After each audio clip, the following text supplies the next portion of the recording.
Good Monday evening, y'all. 26th of January. Where does the year go? Actually, you notice at the beginning of the year, every year is like extremely fast, and then things tend to drag out after that a little bit. Just an observation of my own anyway. I'm going to start this talk on Exodus 13 to 15 by digressing. Why wait to the last minute?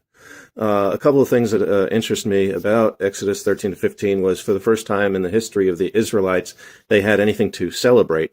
This is the section of the Bible about the Red Sea parting, or that a people had been freed from slavery by God. There's so much in here. When you look at the Old Testament, Exodus, and so forth, us as Christians, we need to look at it from a Messianic perspective. What does this mean to our lives as Christians now in 2026? So, as I said, I was going to digress. So let's talk about Israel. Of course, came from God calling Jacob Israel, changing his name to Israel. But the term Hebrews, and that of course is wrestling with God. And Jacob means deceiver. It's all very interesting. The term Hebrews doesn't come about until the book of Kings, believe it or not, significantly later, except for one use. It's used one time in reference to Abram, before Abram had his name changed by God to Abraham, wherein God gave Abram the letter H and his name from Yahweh, where there are two.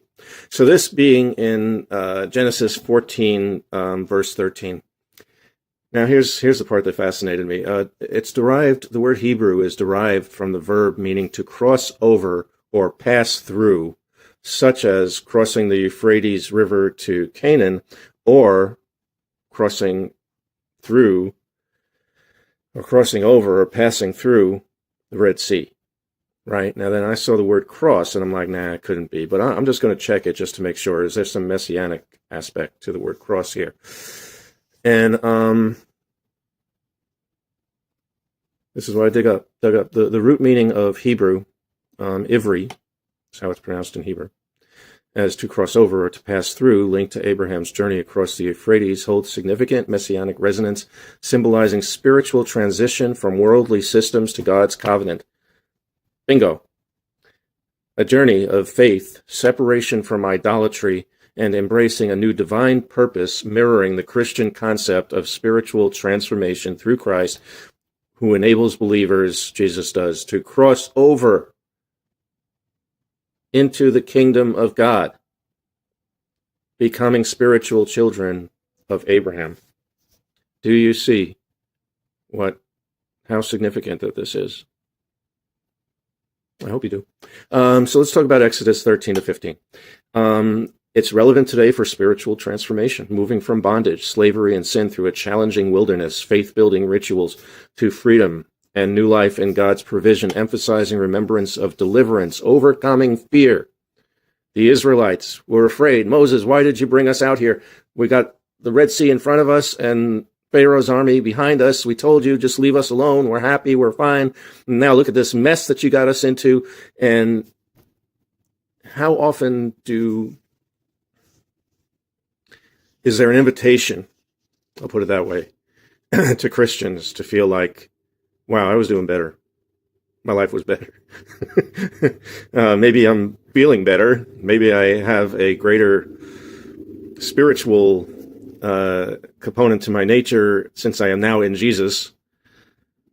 But my actual life was better, and I got into this trouble, and I'm always in trouble now. And that was the Hebrews complaining to Moses. That's where that all started. So don't do that. You don't have to do that. Just remember where it goes back to and how displeased that God was very often during the journey of the 40 years. So the principle of faith that foreshadows Christ, substituting sacrifice for freedom. It teaches that liberation requires ongoing trust, faith, and passing down our lives become history to future generations to maintain spiritual identity. So the crossing over of the Red Sea, the crossing over into a new creature of Christ, the word Hebrew, these are all very much connected. Okay, here's a breakdown of key themes and their contemporary relevance. remembering God's power. The command to observe Passover and the consecration of the firstborn isn't just history, although that is the start of Exodus 13. Talks about how the firstborn, oh my goodness, the firstborn belonged to God. It's a call to actively remember God's saving acts in our own lives to fuel faith and gratitude today. It's not just history, it's a call to remember that if we follow the dictates of God, of Jesus, then we can be spiritually free. The wilderness journey. The desert isn't just a place. Of course, you'll remember that Jesus spent 40 days and nights there before he ran into Satan. And it's a metaphor for life's hardships where we learn radical dependence on God. In Exodus, God provides manna, he provides water from rock, and where we develop perseverance, transforming us from former slaves, not in today of Egypt, but today slaves to sin, addiction, despair, guilt. You know, I just went through this whole thing, and I'll be going through it for some time to come, of the sadness of having lost a cat of 15 years.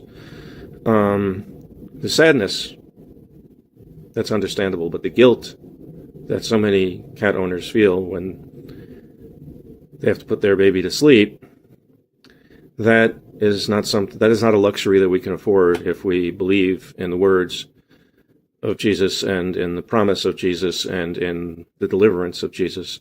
We just don't get to feel guilty. We know we're guilty.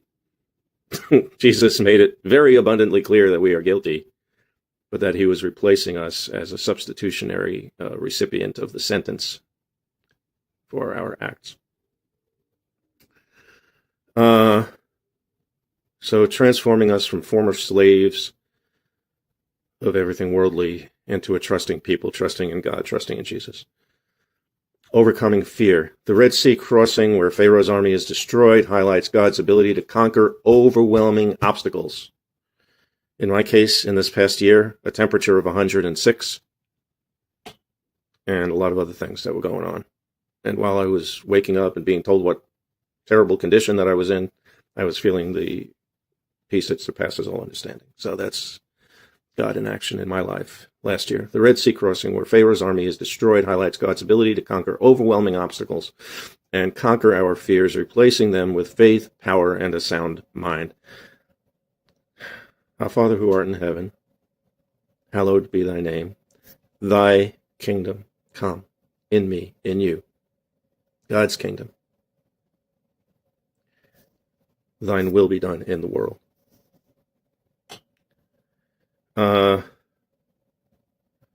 So it highlights God's ability to conquer overwhelming obstacles and conquer our fears, replacing them with faith, power, and a sound mind.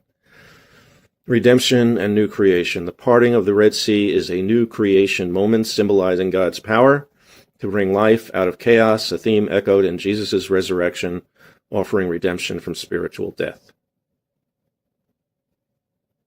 As I lie there in that hospital, they're telling me how bad that I'm doing, and I'm like, am I going to die? I was kind of ambivalent. I was more concerned about my mom and my cats than I was. I figured I would be fine. I just wasn't expecting to die that day. And I didn't, because of the Lord. But anyway, death is a very real thing. We've lost some people in our Beach Church community in the last year or so. And some were saved physically from death. God said, nope, you still need to be here. You're needed here. Clayton, I'm looking at you. And Nancy and a number of others. Goldie. Teresa. Okay. Sovereignty and identity. God's judgment on Egypt's gods and his decisive action establish his supreme rule and Israel's unique identity, a call for believers to acknowledge God's ultimate authority in their lives. God created us. Of course, he's the ultimate authority in our lives. Everything that we do should glorify God. There's nothing more important that we could do in every day, in every minute of every day, than dedicate our lives to the importance of God and glorifying him. And passing down faith, the obligation to teach these stories to ensure to children. Now I'm looking at you, Angel, and Gigi, that the wonder of God's deliverance isn't lost, keeping future generations connected to their spiritual heritage. It's so important to not forget about the deliverance of the Israelis, later to be known as the Hebrews and the Jews, and their deliverance by God from slavery in Egypt, because it has everything to do with our current deliverance from slavery to idolatry and all the rest of it, in Jesus' name. And in Jesus' name, I plead with you to continue on that road, because there's nothing more important that we can all be doing right now, except for loving God with all our strength, all our heart, all our mind, all our soul, and loving one another as we love ourselves, which is only true if we're doing the first one, because we're not talking about our earthly selves. Galatians, Paul makes that very clear. Yet not I, but through Christ in me. That is the self. It is Jesus in us. And let's do everything in our lives